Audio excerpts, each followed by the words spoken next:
Hey everyone, today I'm going to tell you how to use Bank of America digital wallet, so make sure you watch till the very end to understand the entire process step by step.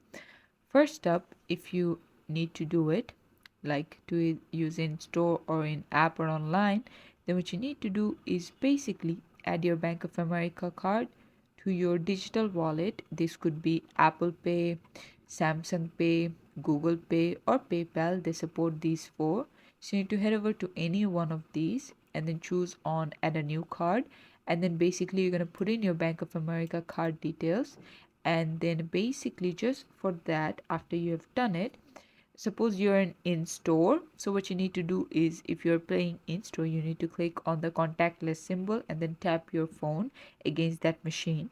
And if you are doing it online, so let's say you connected your digital wallet to Apple Pay, so what you need to do is when it's asking you to check out and how you would like it to be paid, you're going to choose Apple Pay because that is what your Bank of America card is connected to, and this is how you can do it. Thanks for watching.